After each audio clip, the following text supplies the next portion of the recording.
हामीसँग जोडिनु भएकाहरूलाई म जय मसीह भन्न चाहन्छु। यसगरी हामी प्रभुको वचनमा जाने समय भएको छ। आजको वचनको शीर्षक हुनेछ परमेश्वरको सार्वभौमिकता। परमेश्वरको सार्वभौमिकता। आज मैले बडो रोचकसँग प्रभुको वचनबाट तपाईलाई केही सिकाउने र सिक्ने कोसिस गर्दैछु।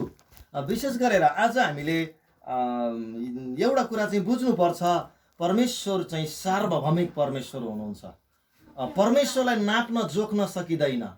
अनि परमेश्वर यत्र तत्र जताततै हुनुहुन्छ। उहाँले कुनै पनि कुरालाई आफ्नो अधीनतामा ल्याउन सक्नुहुन्छ। यसकारण आजको वचनबाट मत्ती 10 को 29 पदबाट र यिर्मया 23 को 23 बाट म आज कुराकानी गर्न चाहन्छु। आजको वचनको शीर्षक हुनेछ परमेश्वरको सार्वभौमिकता। म तपाईलाई एउटा कुरा बताउन चाहन्छु। सम्भवतः तपाईले यसलाई धेरै पटक पढ्नु भएको होला। म विश्वास गर्दछु। म एउटा खण्ड पढ्न चाहन्छु आज। मत्ती 10 को 29 पद।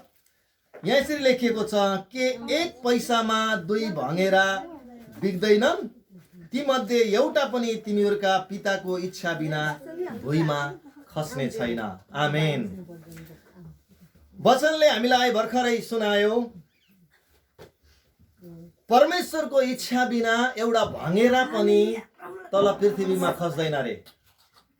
एउटा भँगेरा मर्नु पर्यो भने, एउटा भँगेरा तल खस्नु पर्यो भने पनि त्यसमा पनि पिताको इच्छा चाहिन्छ।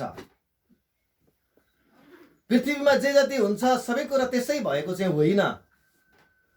परमेश्वर स्वर्ग र पृथ्वीलाई हस्तक्षेप गर्नुहुन्छ। पृथ्वीमा जे कुरा चलिरहेको हुन्छ त्यो स्वर्ग त्योसँग वाकिफ हुन्छ। स्वर्गले त्यो कुरालाई अन्दाज गरेको हुन्छ। स्वर्गले हस्तक्षेप गरिरहेको हुन्छ। अथवा स्वर्ग र पृथ्वी उहाँको अधीनतामा छ। बाइबलले हामीलाई बताउँदछ एउटा भँगेरा पनि परमेश्वरको इच्छा बेगर खस्दैन रे। अनि अर्को एउटा खण्ड म पढ्न चाहन्छु। यिर्मयाको पुस्तक 23 अध्यायको 23 पदमा म तपाईहरुको बीचमा पढेर म तपाईलाई उत्साह दिन चाहन्छु। यो दुईवटा खण्ड पढेर म अगाडि बढ्दैछु। यिर्मया 23 अध्यायको 23 वचनबाट म तपाईहरुको बीचमा पढ्न जाँदैछु। परम प्रभु भन्नुहुन्छ, के म नजिक मात्र रहने परमेश्वर हुँ र टाढाको चाहिँ परमेश्वर होइन? के कोही मानिस गुप्त ठाउँमा लुक्न सक्छ र म त्यसलाई देख्न सक्दिन? परम प्रभु भन्नुहुन्छ, के स्वर्ग र पृथ्वी दुवैलाई म ढाक्दिन र? परम प्रभु भन्नुहुन्छ। यहाँनिर हामी दुईवटा खण्ड पढ्यौँ भने चाहिँ परमेश्वर सार्वभौमिक परमेश्वर हुनुहुन्छ भन्ने देख्दछौँ। परमेश्वर जताततै पृथ्वीमा भएका घटना, स्वर्गमा भएका घटना, चाहे साना होस् चाहे ठुलो होस्, सबै कुरामा परमेश्वरको सार्वभौमिकता छ। परमेश्वरको उपस्थिति छ। अहिले पृथ्वीमा एउटा ठुलो घटना भाइरसले मचाइरहेको हामी देख्दछौँ। यसबाट पनि परमेश्वर जानकार हुनुहुन्छ। परमेश्वर एउटा भँगेरा खस्दा पनि परमेश्वरको इच्छा आउँछ भने लाखौं मान्छे मरिरहेको बेलामा कि परमेश्वरको इच्छा, परमेश्वरको सार्वभौमिकता हामी देख्न सक्छौँ। परमेश्वरले सबै कुरालाई आफ्नो कन्ट्रोलमा लिनुभएको हुन्छ। उहाँले चाहे भने रोग आउन पनि दिनुहुन्छ, उहाँले चाहनु भयो भने रोग जान पनि दिनुहुन्छ। र सबै घटनाहरू अचानक घटेका होइनन् प्रियहरू। कुनै पनि घटना अचानक घट्दैन। मान्छेको लागि अचानक लाग्ला, तर परमेश्वरको लागि चाहिँ कुनै पनि कुरा नौलो र अनौठो चाहिँ होइन प्रिय। म योनाको पुस्तकबाट 7 वटा परमेश्वरको सार्वभौमिकता देखाउन चाहन्छु। हामीले मत्ती 10 को 29 पद र यिर्मया 23 अध्यायको 23 वचनबाट आज हामीले वचनको परमेश्वर के म नजिक मात्र रहने हो, के म टाढा होइन म देख्दिन र, के पृथ्वी र स्वर्गलाई मैले ढाक्दिन र भनेपछि परमेश्वरको सार्वभौमिकतालाई हामीले स्वीकार गर्नुपर्छ। परमेश्वरको इच्छा बेगर यस पृथ्वीमा केही पनि घटना घट्दैन, चाहे राम्रो चाहे नराम्रो। सबै घटनामा परमेश्वर जानकार हुनुहुन्छ। योनाको पुस्तक निकाल्नुहोस्। तपाईले क्रमशः तपाईले मलाई पढेर सुनाउनुहोस्। तपाईले योनाको पुस्तक घरमा गएर पढ्नुहोस्। योनाको पुस्तक सानो छ, छोटो छ, तर बडो मार्मिक र अर्थपूर्ण छ। साना अगमवक्ता मध्येका दोस्रो अगमवक्ता हामी योनाको पुस्तक हामी पढ्नेछौँ।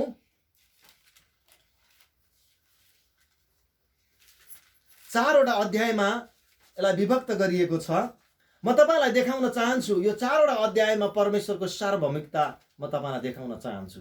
1 नम्बरमा यदि तपाईले डट पनि लेख्नु भएको छ भने तपाईले 1 नम्बरमा तपाईले हेर्न सक्नुहुन्छ परमेश्वरको सार्वभौमिकतामा 7वटा अधिकार योनाको पुस्तकबाट म देख्दैछु।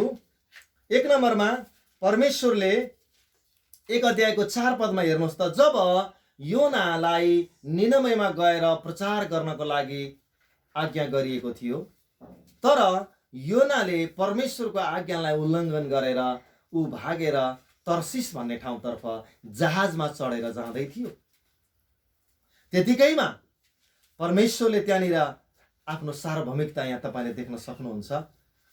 1:4 मा तब परमप्रभुले समुद्रमा एउटा ठुलो बतास चलाउनु भयो र यस्तो प्रचण्ड आँधी चल्यो कि त्यसले जहाजलाई नष्ट गर्ला जस्तै भयो। ल हेर्नुहोस्, यहाँनिर परमेश्वरले बतासलाई आँधीलाई उहाँले चलाउनु भएको छ। हेर्नुहोस् न, यहाँनिर हेर्दा एउटा हुरी बतास चल्नुमा एउटा सानो घटना घट्नुमा पनि परमेश्वरको त्यहाँनिर हस्तक्षेप हुन्छ। तपाईले यहाँ 1 अध्यायको 4 पद पढ्दै गर्दा परमप्रभु परमेश्वरले समुद्रमा एउटा ठुलो बतास चलाउनु भयो। ल हेर्नु न, एउटा ठुलो बतास चलाउनमा पनि परमेश्वरको हात छ।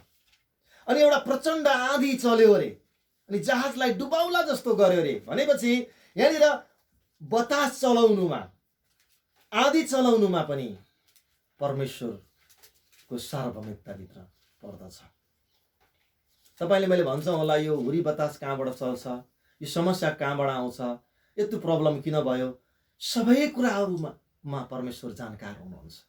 यस 1 नम्बरमा योनाको पुस्तकमा हेर्नुभयो भने परमेश्वरले बतास र आँधीमाथि अधिकार गर्नुभएको छ, उहाँले हुकुम चलाउनु भएको छ। 7वटा अधिकार तपाईले योनाको पुस्तकमा देख्नुहुन्छ, किनकि उहाँ सबै कुराहरू पृथ्वीमा जे जति छन्, स्वर्गमा जे जति छन्, सबै कुराहरूमाथि परमेश्वरले अधिकार चलाउनुहुन्छ। सबै उहाँको सार्वभौमिकताभित्र पर्दछ, उहाँको क्षेत्रभित्र पर्दछ। 1 नम्बरमा हामीले बतास र प्रचण्डमाथि उहाँले अधिकार चलाउनु भएको छ। त्यो बतास त्यहाँ आउनुमा, प्रचण्ड आँधी आउनुमा, त्यहाँ तत्कालै आउनुमा चाहिँ त्यहाँ चाहिँ परमेश्वरको हस्तक्षेप छ।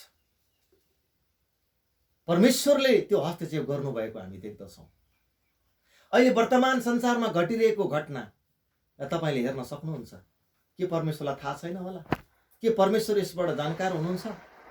आज तपाईले मैले बुझ्नुपर्ने कुरा, परमेश्वरको लागि एउटा भँगेरा खस्नु पनि परमेश्वरको योजनाभित्र पर्दछ। प्रियहरू, मान्छे मर्नु, मान्छे जन्मनु, दुर्घटना हुनु, राम्रो कुरा हुनु, नराम्रो कुरा हुनु, सबैमा माथि परमेश्वरको सार्वभौमिकताभित्र पर्दछ।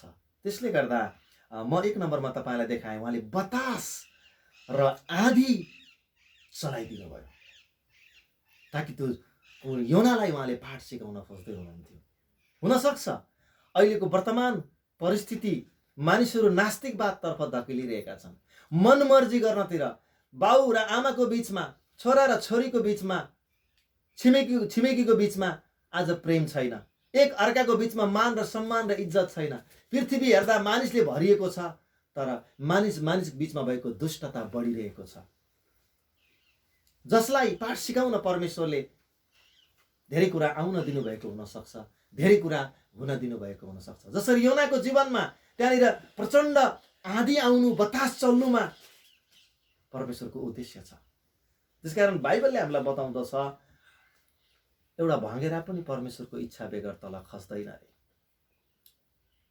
मैले आजको न्युज सुन्दैमा संसारभरिका 1.5 लाख मानिसहरू आज मरिरहेका छन्।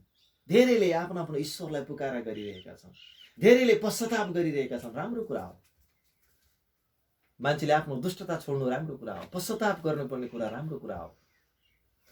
बाइबलले भन्छ पहिलो कुरा परमेश्वरलाई प्रेम गर, दोस्रो आफ्नो छिमेकीलाई आफूलाई जस्तो प्रेम गर। तर आज पृथ्वी आफूलाई मात्र प्रेम गर्ने, आफैमा मात्रै केन्द्रित रहने मानिसहरू बोलबाला छ। परमेश्वरले योनालाई पाठ सिकाउनको लागि उहाँले बतासलाई र प्रचण्ड आँधीलाई उहाँले अधिकार गर्नुभएको देख्दछौँ। 2 नम्बरमा 1 अध्यायको 7 पद, जब जहाजमा प्रचण्ड आँधी र बतास चल्यो तब त्यो हुरी र बतासले गर्दा त्यो नाउ अथवा जहाज, पानी जहाज डुब्ला जस्तो गर्न थाल्यो। त्यसपछि यो जहाज अचानक किन आँधी आयो, अचानक किन हुरी बतास आयो, कसको कारणले आयो भनेर चाहिँ त्यहाँनिर चिट्ठा हालिएको छ। हेर्नुहोस् त, म पढिदिन्छु। तब नाविकहरूले आपसमा भन्न लागे, आओ यस आपत्तिको जिम्मेवार को रहेछ सो जान्नलाई हामी चिट्ठा हालौँ। तिनीहरूले चिट्ठा हाले र चिट्ठा योनाको नाउँमा पर्यो। आमेन। वाओ। अब हेर्नुहोस् है, यसलाई मैले के शीर्षक राखेको छु भने गोप्य कुरामा पनि उहाँको अधिकार रहेको हुन्छ। गोप्य कुरामा पनि उहाँको अधिकार रहेको हुन्छ। त्यो नाउँमा हुरी बतास र प्रचण्ड आँधी आएको थियो, अनि यो अचानक किन यस्तो आँधी आयो, कसका कारणले आयो, किन आयो भनेर त्यहाँ नाउँमा सवार गर्नेहरूलाई जिज्ञासा बढेर आयो। त्यसकारण उनीहरूले चिट्ठा हाले, प्रत्येकको नाम लेखे, योनाको नाउँ पनि लेखे, आफ्नो नाम पनि लेखे, अनि यसरी हल्लाएर अहिलेको भाषामा चिट्ठा हाले। चिट्ठा गर्दाखेरि चिट्ठा कसको नाउँमा पर्यो? योनाको नाउँमा पर्यो।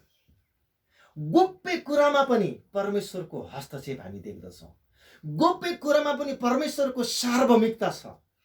गोप्य कुरामा नि परमेश्वरको अधिकार छ। कसको नाउँमा चिट्ठा आउने भन्ने कुरामा पनि परमेश्वरको अधिकार हामी देख्दछौँ।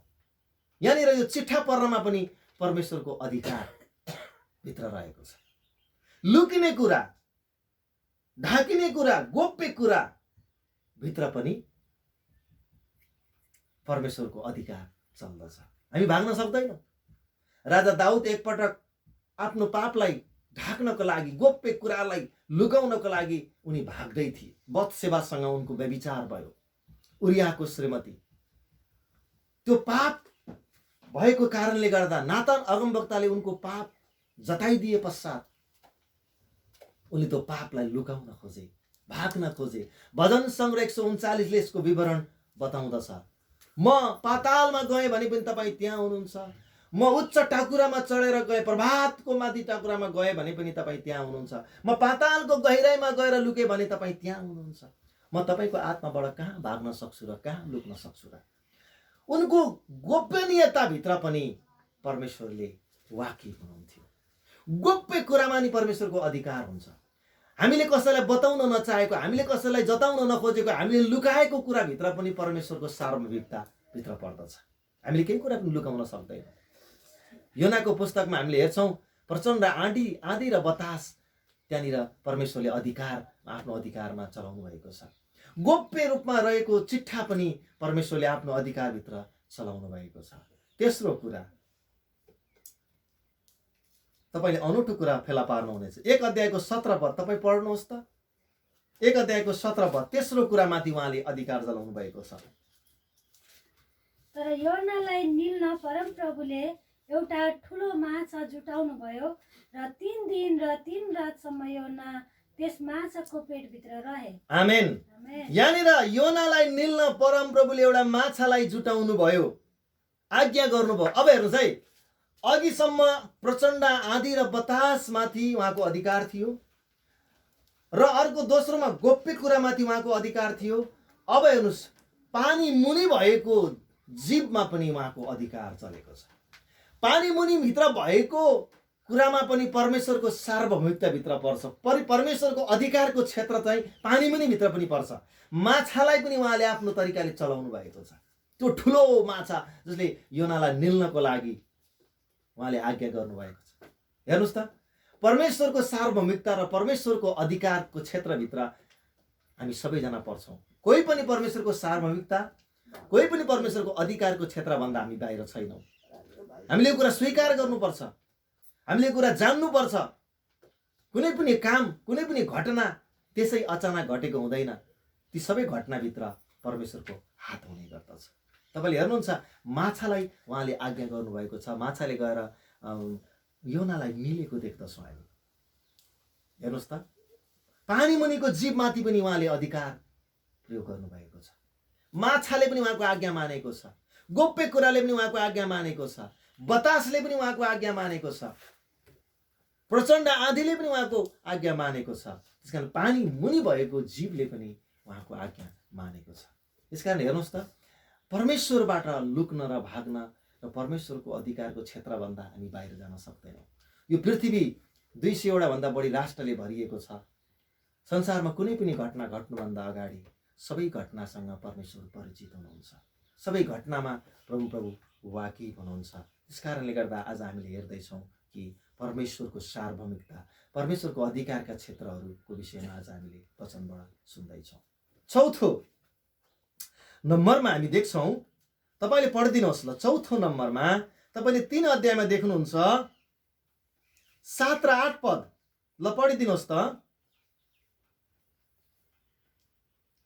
योनाको म पढेँ। तब उनले निनेवेमा यसो भन्ने घोषणा गरे, राजाको र भारदारको उर्दी अनुसार कुनै मानिस वा पशु, गोरु, गाई गोरु वा भेडा बाख्रा कसैले केही खानेकुरा नखाओस्, न त केही पियोस्। तर मानिस र पशुले भाङ्रा लगाउन् र परमेश्वरमा पुकारा गरून्। तिनीहरू आफ्ना कुमार्गबाट फर्कुन्। तिनीहरूले गर्ने उपद्रव त्याग गरून्। आमेन। यहाँनिर मलाई अनौठो लाग्छ, यहाँनिर पशुलाई पनि उपवासको घोषणा गरिएको छ। तपाईँले बाइबलमा पढ्दा भेट्नु भएको थियो कि थिएन? यहाँनिर मानिसले मात्रै होइन, पशुले पनि उपवास बसेको हामी देख्दछौँ। पशुले पनि भाङ्रा लगाएर परमेश्वरमा पुकारा गरेको हामी देख्दछौँ। अथवा पशु पन्छी पनि उहाँको अधिकारको क्षेत्रभित्र पर्छन्। अघि हामीले भँगेरा भन्दै थियौँ, मत्ती 10:29मा कुनै एउटा भँगेरा तल खस्न पनि परमेश्वरको इच्छा चाहिन्छ। त्यसै गरी पशु पन्छीमाथि उहाँले अधिकार गर्नुभएको छ। यहाँनिर हामीले हेर्छौँ, गाई वा गोरु वा भेडा बाख्रा, हेर्नुहोस् है, मान्छेले पालेका पशु पन्छीले पनि उपवास बस्ने, भाङ्रा लगाउने कुरा हामी योनाको पुस्तकभित्र पाउँछौँ। तपाईँले हेर्नुहुन्छ, मान्छे आज उपवास बस्दैन। तर जब दुष्टता बढेको कारणले गर्दा आज चाहिँ पशु पन्छी, निनेवेका मानिसहरूको पशु पन्छी पनि उपवास बसेर पश्चाताप गरिरहेको छ अनि भाङ्रा लगाएर आफ्नो दुःख व्यक्त गरेको छ। अहिले संसारमा आँखाले देख्न नसकिएको एउटा सानो जीवले, एउटा सानो भाइरसले आज पृथ्वीलाई हलचल मचाइदिएको छ र आज धेरै इसाईहरूले पश्चातापको प्रार्थना गरिरहेका छन्। ब्राजिलबाट, अस्ट्रेलियाबाट, अमेरिकाबाट, इटलीबाट, जापानबाट, जर्मनबाट हरेक राष्ट्रले प्रार्थनाका सभाहरू बढाइरहेको छ। हरेक घरको धुरी धुरीबाट प्रार्थना भइरहेको छ। उपवास बसिरहेका छन्, पापहरू पश्चाताप भएको छ। अनि पशु पनि उपवास बसेको चाहिँ मैले योनाको पुस्तकमा भेटेको छु। पशुले पनि उपवास बसेर मानिसले गरेको, निनेवे देशले गरेको, निनेवेका मानिसहरूको दुष्टताको निम्ति, पश्चातापको निम्ति उनीहरूले पश्चाताप गरेको हामी देख्दछौँ। त्यसकारण पशु पन्छीमाथि पनि उहाँको अधिकारभित्र पर्दछ। पशु पन्छीमाथि पनि अधिकार उहाँले प्रयोग गरेको हामी देख्दछौँ। प्रिय, 5औं नम्बरमा हामी देख्छौँ, तपाईँले पढिदिनुहोस् त। 4 अध्यायको 6 पद पढ्नुभयो भने तपाईँले यो कुरा पाउनुहुन्छ। तब परमप्रभु परमेश्वरले एउटा लौका उमार्नुभयो, योनाको शिरमा त्यो छाया होस् र तिनको दुःख हरण होस् भनेर त्यसलाई बढाउनु भयो। त्यसैले लौकाको कारण योना अत्यन्तै खुसी भए। तर भोलिपल्ट बिहान उज्यालो हुँदा परमेश्वरले एउटा किरालाई खटाउनु भयो र त्यसले त्यस लौकालाई खाइदियो र त्यो ओइलाई हाल्यो। यहाँनिर हामी देख्दछौँ प्रिय, विशेष गरेर परमप्रभु परमेश्वरले वनस्पतिमाथि पनि उहाँले के गर्नुभएको छ? अधिकार जमाउनु भएको छ।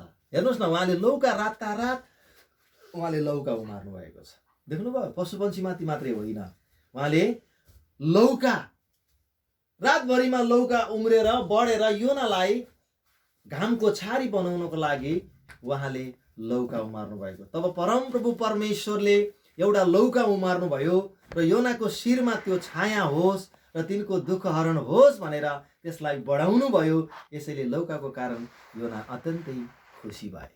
ल हेर्नुहोस् त, वनस्पति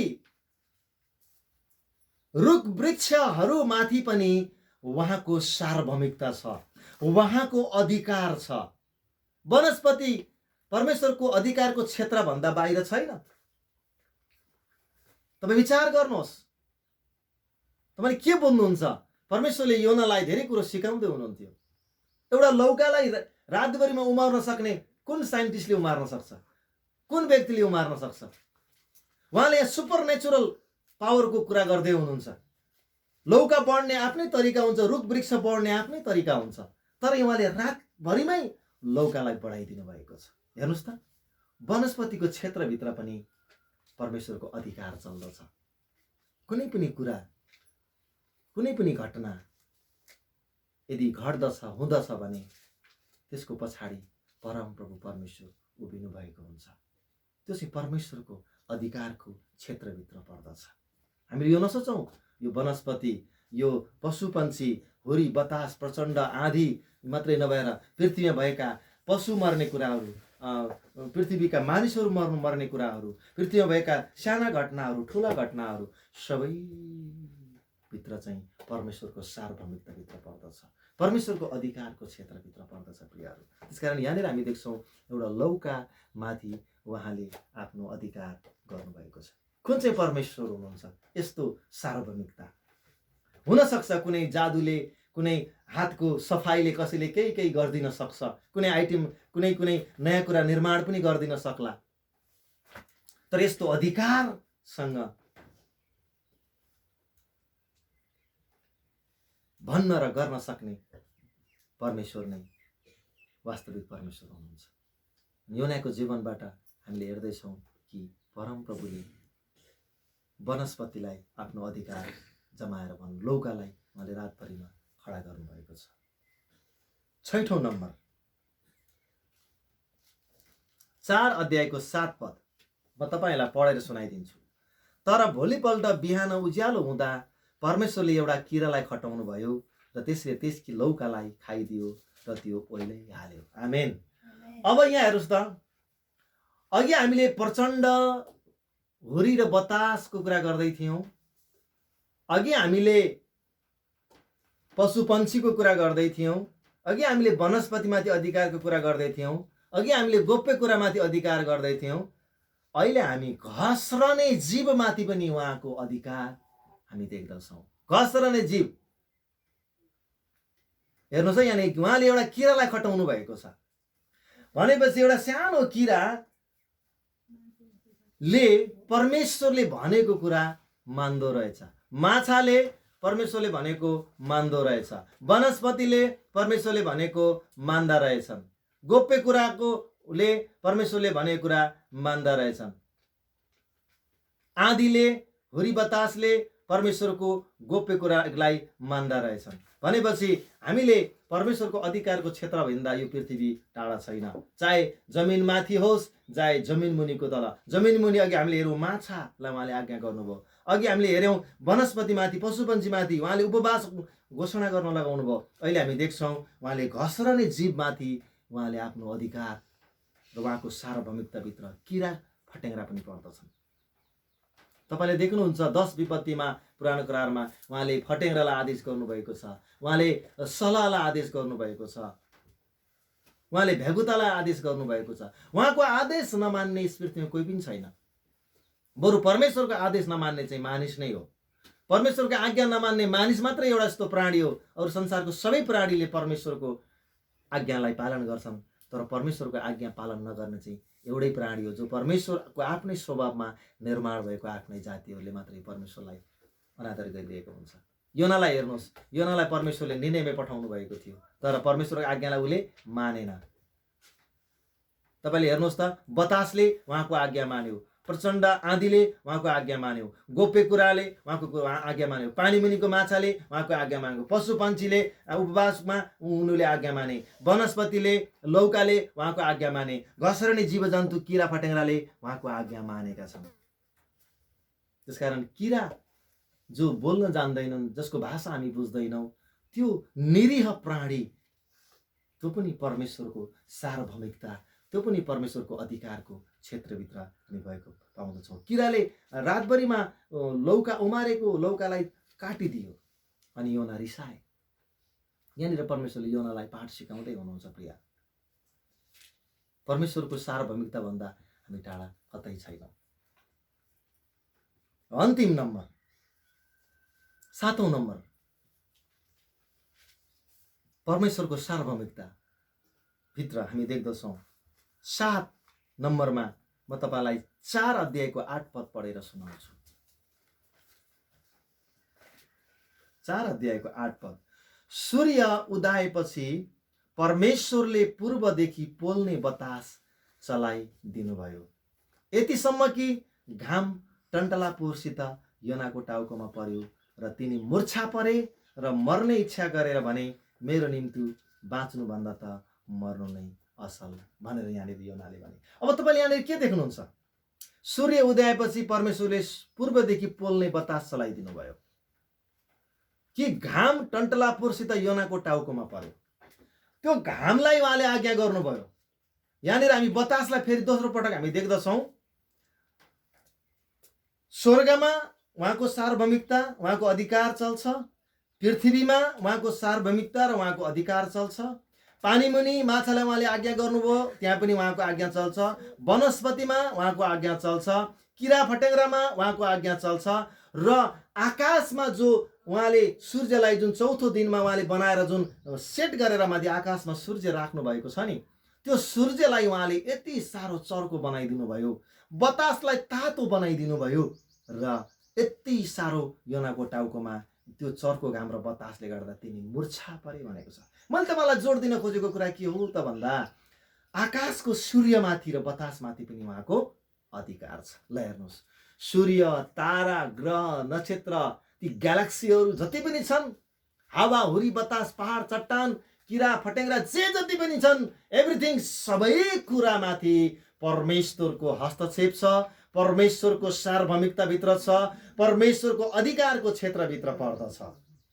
त्यसले गर्दा म तपाईँलाई उत्साह दिन चाहन्छु र म तपाईँलाई वचनबाट भन्न पनि चाहन्छु, यस पृथ्वीमा कुनै पनि घटना घट्दछ भने त्यो घटना त्यसै घटेको हुँदैन र परमेश्वरलाई ती सबै घटनाहरू थाहा हुन्छ। कुनै घटनाहरूले हामीलाई परमेश्वरले सिकाउन खोजिरहनु भएको हुन्छ। ती घटनाहरूद्वारा परमेश्वर हामीसँग बोलिरहनु भएको हुनसक्छ। त्यसकारण अहिले हामीले योनाको पुस्तकबाट 7 वटा अनि परमेश्वरको अधिकारका क्षेत्रहरू हामीले हेऱ्यौँ। परमेश्वरका जुन अधिकारको क्षेत्रभित्रका कुराहरू हामीले हेऱ्यौँ प्रियहरू। अनि म तपाईँलाई उत्साह दिन चाहन्छु, 1 नम्बरमा बतास र प्रचण्डमाथि उहाँले आफ्नो अधिकार जमाउनु भएको छ। गोप्य कुरामा चिट्ठा हाल्दा योनाको नाममा चिट्ठा परेको छ र पानी मुनिको जीवमाथि, माछामाथि उहाँले आज्ञा गर्नुभएको छ, माछाले कुरा मानेको छ। पशु पन्छीमाथि उपवास घोषणा गरिएको, तिनले पनि भाङ्रा लगाएर उपवास बसेका छन्। वनस्पति जो लौका रातभरिमा उमार्नु भयो, लौकाले आज्ञा मान्यो, लौका वनस्पतिमाथि पनि उहाँको अधिकारको क्षेत्रभित्र छ। अनि घस्रने जीव जो एउटा किरा खटाउनु भयो उहाँले, त्यो किराबाट चाहिँ किरालाई उहाँले आज्ञा गर्नुभयो, वनस्पतिको क्षेत्रभित्र पनि उहाँको अधिकार चल्दछ। अनि आकाशमा सूर्य र बतासलाई पनि उहाँले आज्ञा गर्नुभयो। सूर्य अझै तेज भयो, बतास अझै चर्को लाग्यो र योनालाई पोल्यो। भन्दै गर्दा यो योनाको पुस्तकबाट मैले धेरै आशिष बटुलेको छु। म तपाईँलाई भन्न चाहन्छु, कुनै पनि घटना, कुनै पनि कामहरू पृथ्वीमा घटनाहरू घट्छन् भने ती सबै घटनाको पछाडि परमेश्वर वाकिफ हुनुहुन्छ, परमेश्वर जानकार हुनुहुन्छ, परमेश्वरको अधिकारभित्र हामी पर्दछौँ। त्यसकारण अहिले यस संसारमा महामारी आएको छ। विभिन्न व्यक्तिहरूले आफ्ना आफ्नो तर्क, आफ्ना आफ्नो शैलीहरू राखेका छन्, आफ्ना आफ्नो विचारहरू व्यक्त गरेका छन्। हो, आफ्ना आफ्नो शैली र विचार राख्नु चाहिँ अत्यन्तै राम्रो कुरा हो। तर म तपाईँलाई भन्न चाहन्छु, यस पृथ्वीमा एउटा सानो भँगेरा मर्दा पनि परमेश्वरले को इच्छा चाहिन्छ भनेपछि यस पृथ्वीमा कुनै पनि घटना घट्न पनि परमेश्वरको पर्मिसन चाहिन्छ। अयुबको पुस्तकमा तपाईँले हेर्नुभयो भने त्यहाँनिर अयुबको परिवारमा सबै घटना आउनुको पछाडि त्यहाँनिर परमेश्वरले अधिकार दिनुभएको छ। शैतानलाई भन्नुभयो उहाँले, तैँले उसलाई उसको प्राण लिन पाउँदैनस्, तर अरू सबै कुरा गर भनेर जब उहाँले अधिकार दिनुभयो अनि मात्रै उनका छोराछोरी मरे, उनको सम्पूर्ण जायजथा खतम भयो, शरीरमा 17 प्रकारको बिमारी उनको शरीरमा लागेको थियो र उनको सबै कुरा लुटिएको थियो। किनकि शैतानले त्यो बार परमेश्वरले खोलिदिनु भएको कारणले गर्दा, परमेश्वरले इच्छा गर्नुभएको कारणले गर्दा, हुन दिएको कारणले गर्दा त्यो घटना घटेको छ। त्यसकारण परमेश्वरको पर्मिसन बिना कुनै भाइरस, परमेश्वरको इच्छा बेगर कुनै पनि घटना यस पृथ्वीमा घट्दैन। सबै घटनाको पछाडि परमेश्वर हुनुहुन्छ र परमेश्वरले ती सबै घटनालाई परिवर्तन गर्न सक्नुहुन्छ। रातभरिमा उहाँले लौका उमार्न सक्नुहुन्छ, उहाँले माछालाई आज्ञा गर्न सक्नुहुन्छ, प्रचण्ड बतासलाई उहाँले आज्ञा गरेर उतिखेर त्यो चिजलाई सुपर नेचुरलमा बनाउन सक्नुहुन्छ भने हामी विश्वास गरौँ, प्रार्थना गरौँ। कोरोना रूपी भाइरस अहिले पृथ्वीमा तहस नहस मचाइएको छ, परमेश्वरले यसलाई हटाउन सक्नुहुन्छ, परमेश्वरले यसलाई निराकरण गर्न सक्नुहुन्छ। किनकि सम्पूर्ण जीव स्वर्गमा, पृथ्वीमा, पानी मुनि, पृथ्वी मुनि भएका सम्पूर्ण क्षेत्र चाहिँ उहाँको अधिकारको क्षेत्रभित्र पर्दछ। यस कारणले गर्दा हामीले प्रार्थना गरौँ, हामी त्यो अधिकार परमप्रभुले चलाउनुहोस् र हामी ती सबै कुराहरूमाथि परमेश्वरले हामीलाई न्याय गर्नुभएको होस्। यसकारण म तपाईँलाई वचनबाट आज उत्साह दिन चाहन्छु। परमेश्वरले सबै परिस्थितिलाई आफ्नो हिसाबमा लिनुभएको होस्, सबै परिस्थितिबाट परमेश्वर महिमित हुनुभएको होस्। म वचनबाट यही नै उत्साह दिँदै वचनबाट म अन्ततिर जाँदैछु र फेरि पनि यो अहिले यसघडी लकडाउनको अवस्थामा यसरी यो परिस्थिति आउँदै गर्दा हुँदै गर्दा पनि यो सबै परिस्थितिबाट पनि परमेश्वरले तपाईँलाई मलाई विचार्दै हुनुहुन्छ। परमेश्वरले तपाईँलाई मलाई सहायता, प्रेम र वास्ता र फिक्री गर्नुहुनेछ। परमेश्वरले तपाईँलाई मलाई उहाँको अधिकारको क्षेत्रमा उहाँले हामीलाई लैजानुहुनेछ। परमेश्वरले हामीलाई आशिष, समृद्धि, सम्मान दिनुहुनेछ। परमेश्वरले हामीलाई सुरक्षा प्रदान गर्नुहुनेछ। परमेश्वरले हामीलाई भरिपूर्ण बनाउनुहुनेछ भन्दै आजको वचनबाट विश्राम लिन चाहन्छु। धन्यवाद। जय मसीह। Thank you.